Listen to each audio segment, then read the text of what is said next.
ও মায়ার নবী গো তুমি প্রেম শিখাইয়া কোথায় লোকাইলা। ও মায়ার নবী গো তুমি প্রেম শিখাইয়া কোথায় লোকাইলা।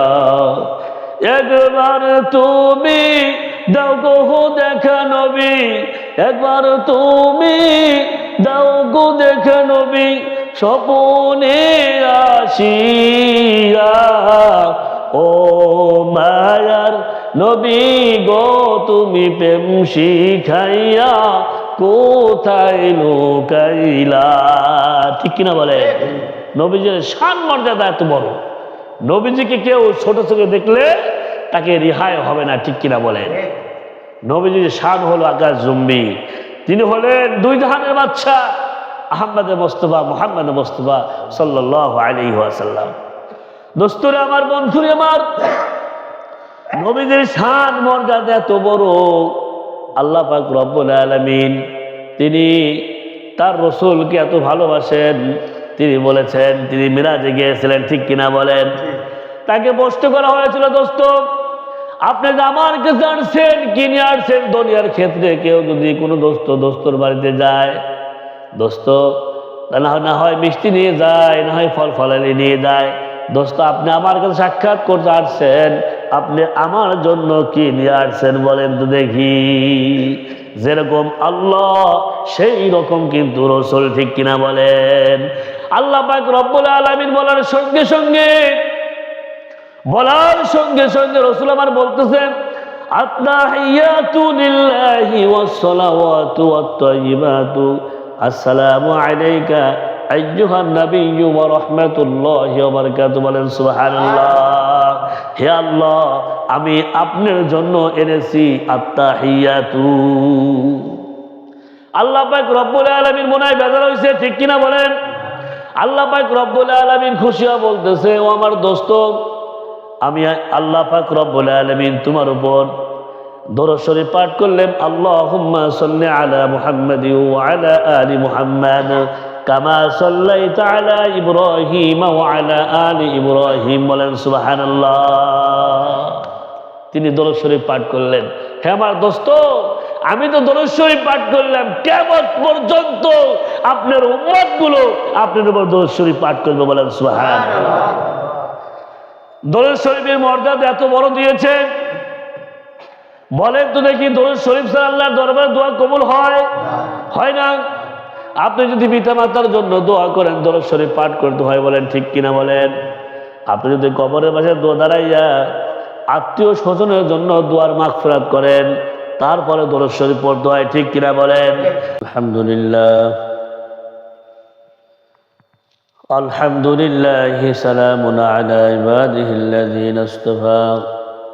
আম্মা বা'দ, আউযু বিল্লাহি মিনাশ শাইতানির রাজীম। বিসমিল্লাহির রাহমানির রাহিম। ইন্না সলাতি ওয়া নুসুকি ওয়া মাহইয়ায়া ওয়া মামাতি লিল্লাহি রাব্বিল আলামিন। قال النبي صلى الله عليه وسلم الدنيا مجرة الآخرة وما أرسلناك إلا رحمة للعالمين. قال النبي صلى الله عليه وسلم خيركم من تعلم القرآن وعلمه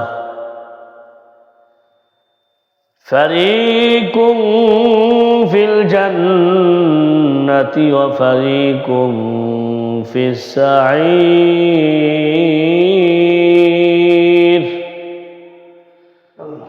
إن الله وملائكته يصلون على النبي يا أيها الذين آمنوا صلوا عليه وسلموا تسليما اللهم صل على سيدنا ونبينا وشفينا وحبيبنا ومولانا محمد صلى الله عليه وعلى آله وأصحابه وبارك وسلم اللهم صل على سيدنا ونبينا وشفينا وحبيبنا ومولانا محمد صلى الله عليه وعلى آله وأصحابه وبارك وسلم اللهم صل على سيدنا ونبينا وشفينا وحبيبنا ومولانا محمد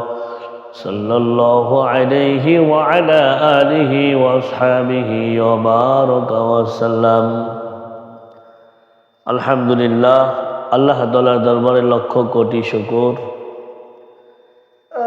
আল্লাহ পাক রব্বুল আলামিন আমাদেরকে হায়াত দান করেছেন সুস্থ রেখে দুনিয়াবি বালা মুসিবত থেকে হেফাজত করে আল্লাহ তাআলার হুকুম জুমার নামাজের প্রস্তুতি নিয়ে যাকে সৃষ্টি না করলে পৃথিবীর কুল কায়নাতের কোনো কিছু সৃষ্টি হতো না জনাবে মুহাম্মদ রাসূল পাক সাল্লাল্লাহু আলাইহি সাল্লামের উপরে জবান থেকে কয়েক মর্তবা দরুদ শরীফ পড়ার তৌফিক দান করেছেন সেই রবের শানে নিয়ামতের শুকর আদায় করি আলহামদুলিল্লাহ আল্লাহ পাক রব্বুল আলামিন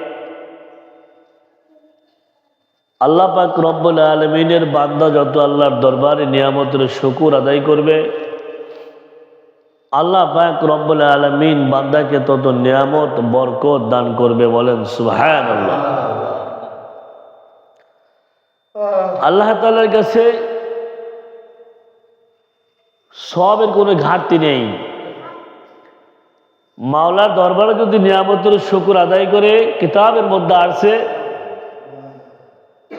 পৃথিবীর মধ্যে যত খালি জায়গা আছে আল্লাহ পাক রব্বুল আলামিন নেকিতে ভরপুর করে দিবে বলেন সুবহানাল্লাহ আল্লাহ পাক রব্বুল আলামিন বলেন লা ইন শাকারতুম লাযিদান্নাকুম ওয়া লা ইন কাফারতুম ইন্না আযাবি লাশাদীদ কে বলেছেন আল্লাহ কে বলেছেন আল্লাহ পাক রব্বুল আলামিন বলেছেন বান্দা যদি নিয়ামত আদায় করে আল্লাহ পাক রব্বুল আলামিন নিয়ামতকে বৃদ্ধি করে দিবে আর যদি নিয়ামত পাইলো নিয়ামতের শুকর আদায় করলো না আল্লাহ পাক রব্বুল আলামিন বলেন ইন্না আযাবি লাশাদীদ মাওলাই বলেন বান্দা তুমি যদি নিয়ামত না আদায় করো আমি আল্লাহ পাক রব্বুল আলামিন তোমার কাছ থেকে নিয়ামত উঠায় নেই মাওলার দরবারে আমরা কি চাই নিয়ামত চাই কিনা বলেন মাওলার দরবারে নিয়ামত চাই এই নিয়ামত কিয়ামত পর্যন্ত ফেরেশতা বান্দার আমল নামায় নেকি লিখতেই থাকবে বলেন সুবহানাল্লাহ যেই নবীর সুপারিশ ছাড়া আল্লাহর কোনো বান্দা জান্নাতে যাইতে পারবে না পারবে বলেন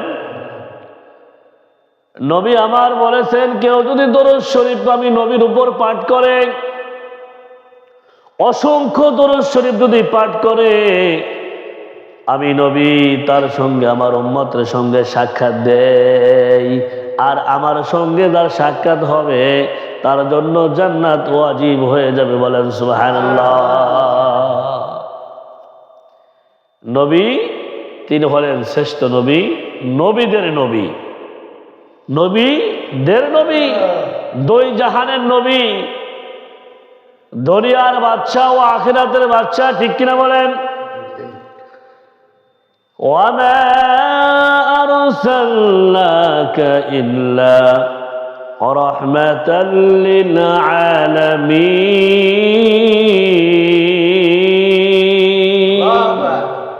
আল্লাহ পাক রব্বুল আলামিন এমন স্পেশাল পাওয়ার দিয়েছেন নবীকে, যে নবী হলেন দুনিয়ার বাদশাহ, নবীদের নবী, শ্রেষ্ঠ নবী এবং আখিরাতের বাদশাহ নবী আহমদ মুস্তফা মুহাম্মদ মুস্তফা সাল্লাল্লাহু আলাইহি ওয়াসাল্লাম। দোস্তরা আমার, বন্ধুরা আমার, আল্লাহ পাক রব্বুল আলামিন তাকে এত পাওয়ার দিয়েছেন নবীজি সাল্লাল্লাহু আলাইহি ওয়াসাল্লাম। তিনি হলেন দুনিয়ার বাদশাহ ও আখিরাতের বাদশাহ। যেই নবীর সুপারিশ ছাড়া পৃথিবীর কেউ জান্নাতে যাইতে পারবে না। অন্য নবীর পর্যন্ত আফসোস করিয়াছে, আল্লাহর সামনে দোয়া করছে, রব্বে কারীম, আল্লাহ তুমি এই জামানার যদি নবী না বানাইয়া আল্লাহ শেষ জামানার নবীর উম্মত বানাইতা, আল্লাহ তোমার কাছে লক্ষ কোটি নিয়ামতের শুকর আদায় করি। বাইরে আমার, বন্ধুরে আমার, ঈসা আলাইহিস সালাম আল্লাহর কাছে দোয়া করিয়াছিলেন। আল্লাহ পাক রব্বুল আলামিন কোন নবীদের দোয়া মাহরুম করেন না।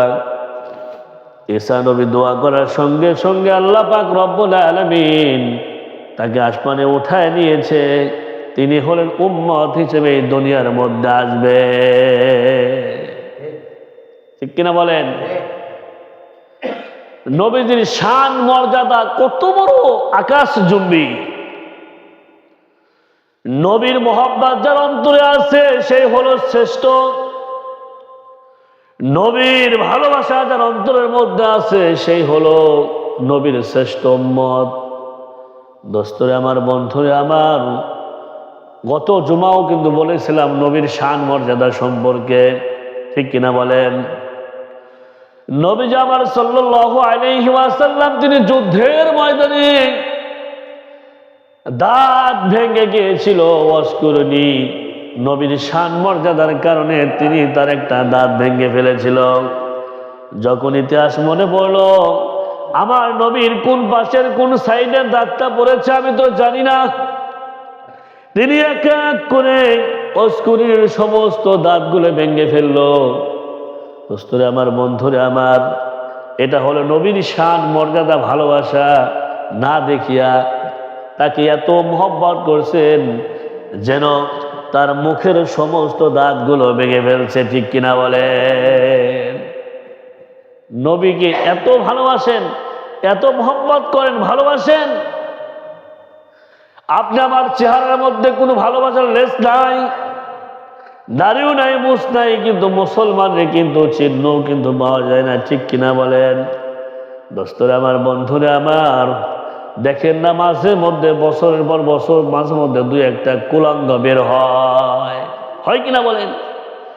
নবীজি সাল্লাল্লাহু আলাইহি সাল্লামের সঙ্গে যারা বেয়াদবি করেছে, কটূক্তি করেছে, আল্লাহ পাক রব্বুল আলামিন তাদেরকে দুনিয়ার মধ্যে এমন বেইজ্জতি করেছেন, বোরকা না পরাইয়া তাকে বেইজ্জতি করেন নাই, উলঙ্গ করে ফেলছেন। ঠিক কিনা বলে?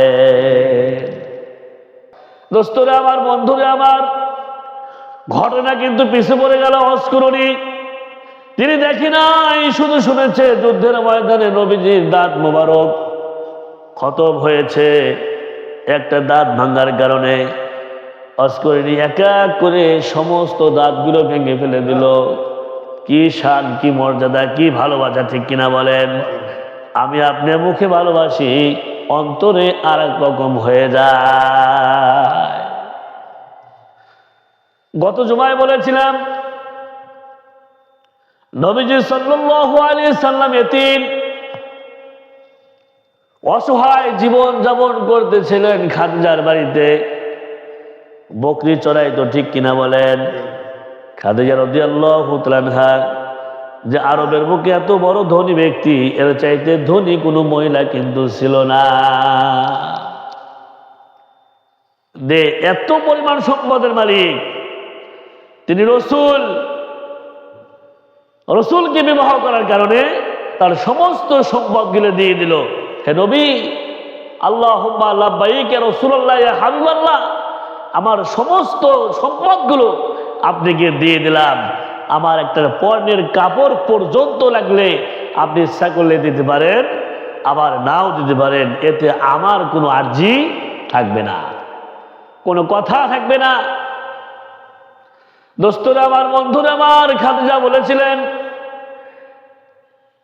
আল্লাহুম্মা লাব্বাইক রাসূলুল্লাহ, ইয়া হাবিবাল্লাহ, আপনার কাছে কোনো চাওয়ার কোনো কিছুই নেই, তবে একটা জিনিস চাওয়া, আমি যখন দুনিয়াতে বিদায় নেব তখন আমার আপনার গায়ের জুব্বাটা দিয়ে আমাকে দাফন করিয়েন, কাফনের কাফন বানিয়েন। আল্লাহ রাসূল সাল্লাল্লাহু আলাইহি ওয়াসাল্লাম বলে, খাদিজা রে, আমার দুঃখের সময় স্ত্রী হলো তুমি, আর আমি তোমাকেই সবচাইতে বেশি ভালোবাসি। তোমার সমস্ত কথা আমি রাখতে পারবো, কিন্তু এই কথাটা আমি রাখতে পারবো না। কারণ হলো, এই জুব্বাটা পাওয়ার একমাত্র উপযুক্ত হলো অস্করণী।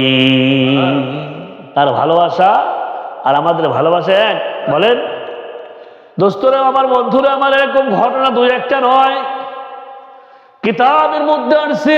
যুদ্ধের ময়দানে রাসূল করিম সাল্লাল্লাহু আলাইহি ওয়াসাল্লামের যুদ্ধের ময়দানে যুদ্ধ করতেছিল, কে যেন ওদের মধ্যে থেকে একজন ব্যক্তি খবর নিয়ে আসছে, হে এলাকাবাসী, হে মক্কা, হে আরবের মুখের, হে রাসূল প্রিয় ভালোবাসার সাহাবারা, কে আছো? আমার রাসূল আর দুনিয়াতে নাই, যুদ্ধের ময়দানে রাসূল আমার মারা গেছে। এই সংবাদ শুনিয়া এক সাহাবার নাম ছিল হানজালা রাদিয়াল্লাহু তাআলা আনহু। কি ছিল? হানজালা রাদিয়াল্লাহু তাআলা আনহু। তিনি নতুন বিবাহ করেছে, নতুন বাসর করেছে, ফরজ গোসল হয় নাই। যখন এই সংবাদ চলে আসছে যে আমার রাসূল যুদ্ধের ময়দানে আর দুনিয়াতে নাই, কিসের গোসল, কিসের বাসর? গোসল করা তো দূরের কথা, তিনি লাফিয়ে উঠিয়ে বলতেছে, ও আমার স্ত্রী, আমার তরোয়ালটা বের করে দাও। আমার নবীর সঙ্গে যারা বেয়াদবি করেছে, যারা আমার নবীর গায়ে হাত তুলেছে, আমি হানজালা কখনো থাকতে পারি না, আমি যুদ্ধের ময়দানে শরীক হব, তাড়াতাড়ি তরোয়ালটা বের করে দাও। দোস্তরা আমার, বন্ধুরা আমার, গভীর মনোযোগ দিয়ে শুনতে হবে। হানজালা রাদিয়াল্লাহু তাআলা আনহু তিনি তরোয়াল হাতে বলল, স্ত্রী, আমি তোমার সঙ্গে একটা রাত আমি কাটাইলাম, আমি ফরজ গোসল পর্যন্ত করতে পারলাম না। যুদ্ধের ময়দানে যদি আমি যুদ্ধের ময়দান থেকে যদি ফিরে আসি, যদি না আসি আর না আসি, যদি যুদ্ধের ময়দান থেকে আমি ফিরে না আসি, ও আমার স্ত্রী, আমি তোমার সঙ্গে ওয়াদা করলাম, কাল কিয়ামতের ময়দানে তোমার সঙ্গে আমার সাক্ষাৎ হবে। আমি মাওলার দরবারে বলবো, হে আল্লাহ, আমার রাসূলের জন্য আমি বাসর গোসল করি নাই, আমার জীবন আমি দিয়েছি স্বর্গে। ইন্নাস সালাতি ওয়া নুসুকি ওয়া মাহইয়ায়া ওয়া মামাতি লিল্লাহি রাব্বিল আলামিন। দোস্তরা আমার, বন্ধুরা আমার, হানজালা রাদিয়াল্লাহু তাআলা আনহু তিনি যুদ্ধের ময়দানে যুদ্ধ করতে শুরু করলেন। এত ভাবে যুদ্ধ শুরু করলেন, কাফের মুশরিকদেরকে দুনিয়া থেকে পাঠিয়ে দিলেন পরকালের জগতে। হানজালা রাদিয়াল্লাহু তাআলা তিনিও শহীদ হয়ে গেল। যুদ্ধ যখন শেষ হয়ে গেল, যুদ্ধ শেষ হওয়ার পর নবীজি সাল্লাল্লাহু আলাইহি ওয়াসাল্লাম কারা কারা যুদ্ধের ময়দানে শহীদ হলো দেখো। সমস্ত লাশগুলো পাওয়া গেল, কিন্তু একটা লাশ পাওয়া গেল না, সেই লাশটার নাম হলো হানজালা রাদিয়াল্লাহু তাআলা। বলেন সুবহানাল্লাহ। হানজালা রাদিয়াল্লাহু তাআলা লাশ পাওয়া গেল না। কিছু সময় পর তার স্ত্রী এসে বলতেছে, আল্লাহুম্মা লাব্বাইক ইয়া রাসূলুল্লাহ, ইয়া হাবিবাল্লাহ, আমার স্বামী যুদ্ধের ময়দানে আসছে, আমার স্বামীকে তো আর পাওয়া যাচ্ছে না। তিনি চিৎকার রাসূলের দরবারে উপস্থিত হয়ে গেলেন। রাসূল তার সাহাবাদেরকে খোঁজাখুঁজি করলেন, কোথাও পাইল না। কিছু সময় পর এমন একটি খবর আসলো যে আল্লাহ পাক রব্বুল আলামিনের ফেরেশতাগুলো হানজালা রাদিয়াল্লাহু তাআলার প্রতি খুশি হয়ে আল্লাহ পাক রব্বুল আলামিন ফেরেশতাকে পাঠিয়ে দিলেন, ফেরেশতারা যাও, হানজালা বাসর গোসল করে নাই, আমি আল্লাহ পাক রব্বুল আলামিন হাউজে কাউসারের পানি দিয়ে তাকে গোসল করায় দাও। বলেন সুবহানাল্লাহ। দোস্তরা আমার, বন্ধুরা আমার, হানজালা রাদিয়াল্লাহু তাআলা কিছু সময় পর জমিনে পড়ে আসছে। সাহাবারা দেখতে পারলো যে হানজালার লাশ, যা দেখতেছেন মনে হয় কেবল গোসল করাইলো, মাথা দিয়ে টপ টপ করে পানি পড়তেছে। দাড়ি মোবারক দিয়ে টপ টপ করে পানি পড়তেছে। যেমন লাশ আমরা গোসল করাই, ওই মুহূর্তে যখন সুন্দর দেখা যায়, দোস্তরে আমার, বন্ধুরে আমার, হানজালা রাদিয়াল্লাহু তাআলা আনহুর পানি টপ টপ করে পড়তেছে, আর তার চেহারা মোবারক নূরে নূর চমকাই দিতে, বলেন সুবহানাল্লাহ। এটা ছিল নবীজির ভালোবাসা। কি ছিল? নবীজির ভালোবাসা। নবীজিকে এমন ভাবে ভালোবাসতে হবে,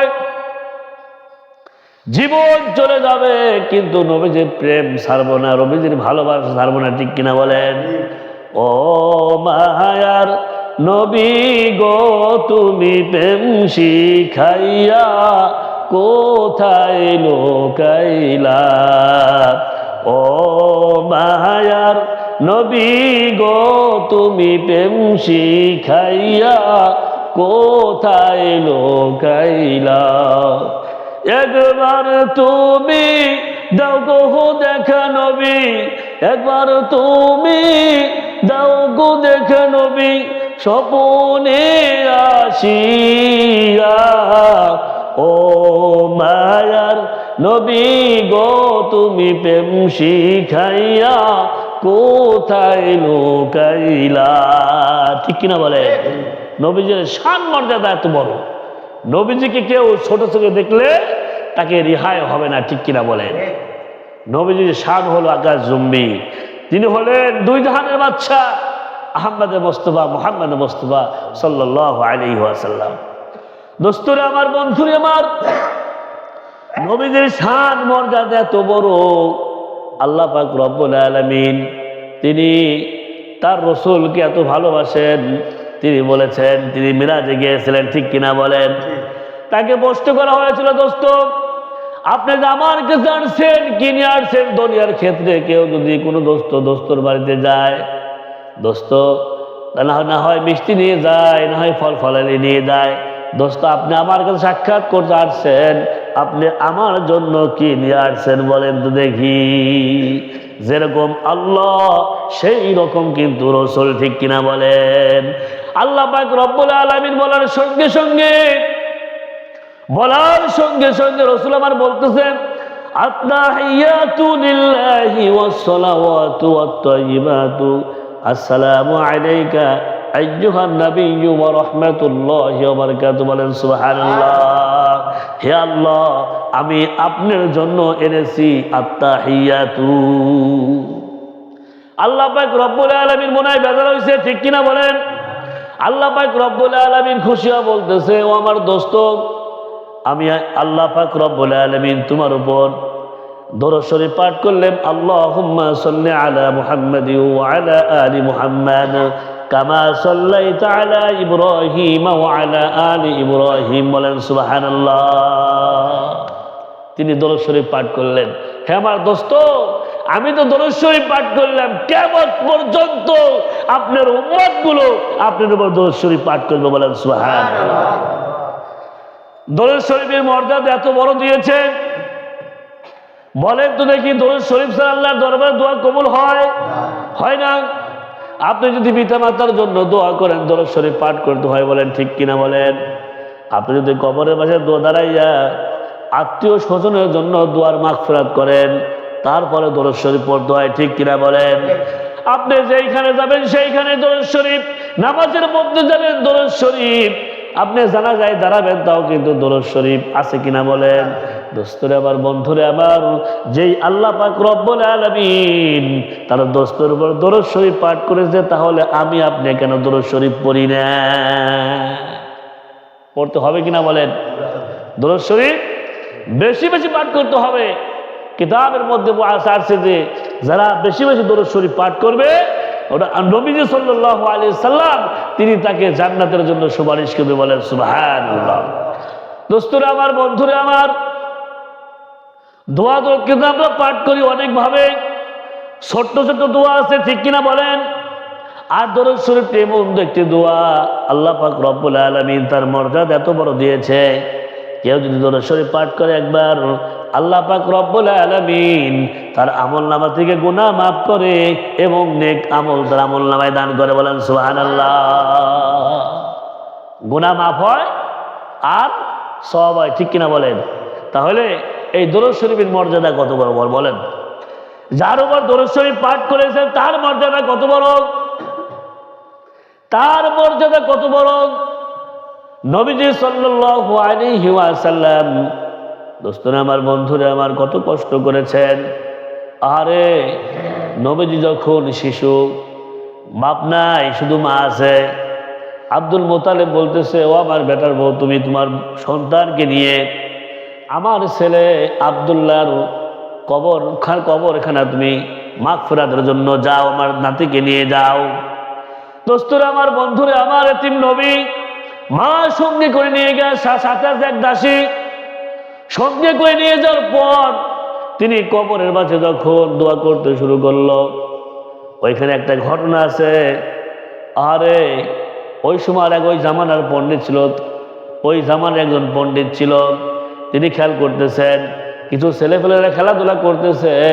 নবীজি সাল্লাল্লাহু আলাইহি ওয়াসাল্লাম এইখানে যাচ্ছে, ওইখানে যাচ্ছে, দাঁড়ায় আছে, আবার একটু পর আরেক জায়গায় দাঁড়ায়, আরেক জায়গায় বসে। এই দৃশ্য করতেছে উপর থেকে মেঘের খণ্ডগুলো নবীজিকে এরকম কি করতেছে, সাহা দিচ্ছে। এইটাই পণ্ডিত ফলো করছেন, কি রে ব্যাপার কি? মেঘ ওই ছেলে যেখানে যায় ওই মেঘের ছায়াও সেখানে যায়, ব্যাপার কি? কাছে আস্তে আস্তে আস্তে কাছে গেছে, বলো বৎস তোমার নাম কি? বলে আমার নাম মোহাম্মদ। কিতাবের মধ্যে আছে শেষ জামানার যে নবী হবে তার নাম থাকবে মোহাম্মদ। বলেন সুবহানাল্লাহ। শেষ জামানার যিনি নবী হবে তার নাম থাকবে কি? মোহাম্মদ। এবং সেই শিশুকেই কি করবে? আল্লাহ পাক রব্বুল আলামিনের মেঘখণ্ড তাকে ছায়া দিবে। বলেন সুবহানাল্লাহ। উড়ান্ত পাখিগুলো ছায়া দিবে। শুধু তাই নয়, বনের পশু পর্যন্ত তার জন্য মাগফিরাত কামনা করবে, আফসোস করবে, ঠিক না? ভালোবাসা দিবে। দোস্তরা আমার, বন্ধুরা আমার, ওই পণ্ডিত ফল করছে, বলে তোমার নাম কি বৎস? বলে আমার নাম হলো মোহাম্মদ। তোমার মার নাম কি? বলে আমেনা। তোমার বাবার নাম কি? বলে আব্দুল্লাহ। আরে যে সমস্ত ঘটনাগুলো কিতাবের মধ্যে আছে সমস্ত কথাই কিন্তু মিলে গেছে। বলেন ঠিক কিনা?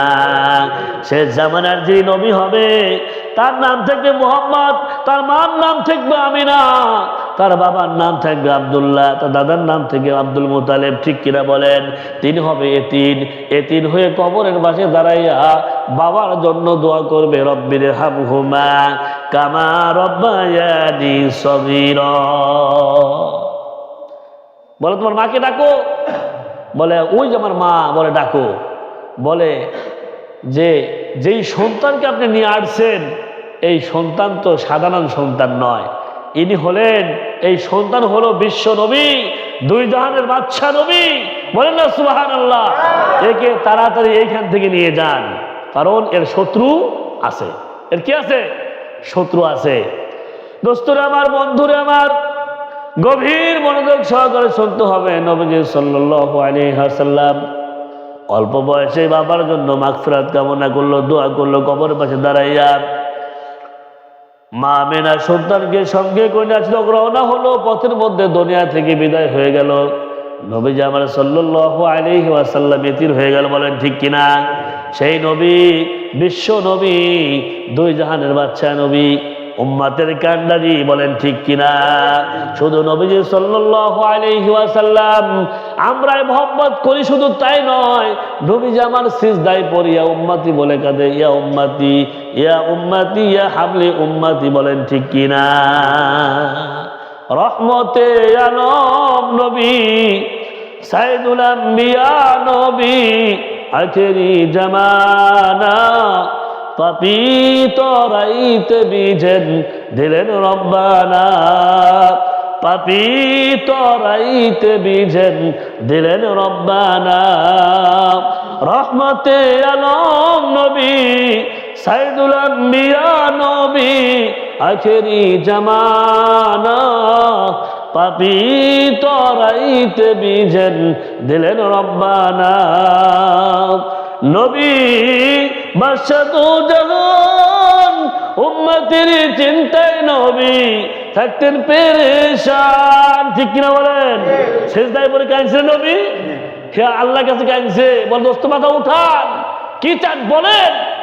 নবীজি সাল্লাল্লাহু আলাইহি সাল্লাম বলেন, আল্লাহ আমি আমার উম্মতের জন্য কাঁদি, আমার একটা উম্মত যেন জাহান্নামের মধ্যে না যায়, আমার একটা উম্মত যেন জাহান্নামের মধ্যে না যায়। এইটা ছিল তার চিন্তার চেতনা, ঠিক কিনা বলেন? নবীজির শান মর্যাদা আকাশচুম্বী। নবীজিকে এমন ভাবে ভালোবাসতে হবে, উদার মনে ভালোবাসতে হবে, ঠিক কিনা বলেন? ইন্না সলাতি ওয়া নুসুকি ওয়া মাহইয়ায়া ওয়া মামাতি লিল্লাহি রাব্বিল আলামিন। যে আমার প্রেম ভালোবাসা নবীর বার থাকে।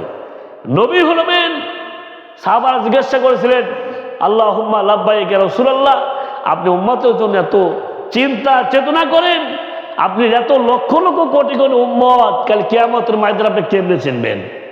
দোস্তরা আমার, বন্ধুরা আমার, যেই জায়গাতে ওযু করি পবিত্র রাখি, নূর চমকাবে, ঠিক কিনা বলেন?